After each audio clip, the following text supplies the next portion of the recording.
ਗੱਲ ਇਹ ਆ ਵੀ ਮੁਕਾਬਲਾ ਬਹੁਤ ਹੈਗਾ ਵੀ ਕੌਣ ਚੰਗਾ ਪਾਲਿਸ਼ ਕਰ ਸਕਦਾ ਤੇ ਕੌਣ ਚੱਟ ਸਕਦਾ। ਸਭ ਦਾ ਆਪਸ ਚ ਮੁਕਾਬਲਾ ਹੋ ਗਿਆ ਆ ਤੇ ਉੱਤੋਂ ਨੂੰ ਹੁਣ ਕਹੇ ਜਾਂਦੇ ਵੀ ਤੂੰ ਬਾਦਸ਼ਾਹ, ਤੂੰ ਅਮੀਰੁਲ ਮੋਮਨੀਨ ਹੈ, ਤੂੰ ਫੀਲਡ ਮਾਰਸ਼ਲ ਹੈਗਾ। ਇਹ ਤਾਂ ਅਮੀਰੁਲ ਮੁਨਾਫਿਕੀਨ ਹੈਗਾ। ਆ ਸਾਰੇ ਚੋਰ ਉਚੱਕੇ ਮਾਫੀਏ ਸਭ ਨੂੰ ਇਹਨੇ ਤੇ ਇਕੱਠਾ ਕੀਤਾ ਆ। ਇਹਨੂੰ ਮਾਰਕੀਟ ਚੋਰ ਚੰਗੇ ਬੰਦੇ ਤੇ ਲੱਭਣੇ ਨਹੀਂ ਜਿਹੜੇ ਇਹਦੇ ਕੰਮ ਕਰਨ।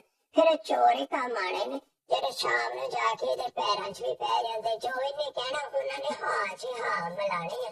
ਵਕਤ ਨੂੰ ਇਸਲਾਮ ਹੁੰਦਾ, ਬਾਹਰ ਕੌਣ ਪੁੱਛਦਾ।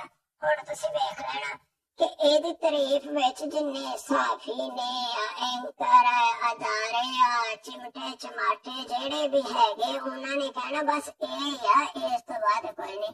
ਚੜ੍ਹਦੇ ਸੂਰਜ ਨੂੰ ਸਲਾਮ ਹੈ। ਕੱਲ ਨੂੰ ਕਿਸੇ ਨੇ ਪੁੱਛਣਾ ਹੀ ਨਹੀਂ। ਉਹ ਜਿਵੇਂ ਮੁਸ਼ਰਫ ਇੰਨਾ ਸਾਰ ਰਿਹਾ ਤੇ ਬਾਅਦ ਵਿੱਚ ਉਹਨੂੰ ਕਿਸੇ ਨੇ ਪੁੱਛਿਆ ਨਹੀਂ, ਕੱਲਾ ਹੀ ਉੱਥੇ ਫਲੈਟ 'ਚ ਮਰ ਗਿਆ। ਹਾਲਾਂਕਿ ਬਾਦਸ਼ਾਹ ਤੇ ਨੰਗਾ ਹੈਗਾ, ਠੀਕ ਆ, ਲੇਕਿਨ ਸਾਰੇ ਉਹਦੀ ਤਾਰੀਫ ਕਰਨ 'ਚ ਲੱਗੇ ਹੋਏ ਨੇ। ਗੱਲ ਚ ਉਹ ਇੰਨੇ ਧੋਖੇਬਾਜ਼ ਸਾਰੇ ਹੈ ਨੇ ਤੇ ਉਹਨਾਂ ਦਾ ਬਾਦਸ਼ਾਹ ਜਿਹੜਾ ਕਿ ਨੰਗਾ, ਉਹ ਵੱਡਾ ਧੋਖੇਬਾਜ਼ ਤੇ ਰਿਸੀਵਰ ਹੋਏਗਾ ਤੇ ਬਾਦਸ਼ਾਹ ਬਣੇਗਾ। ਠੀਕ ਹੈ, ਤੂੰ ਕੰਮ ਚੁੱਕ ਕੇ ਰੱਖ, ਇਹ ਟਾਈਮ ਵੀ ਟੱਪ ਜਾਣਾ।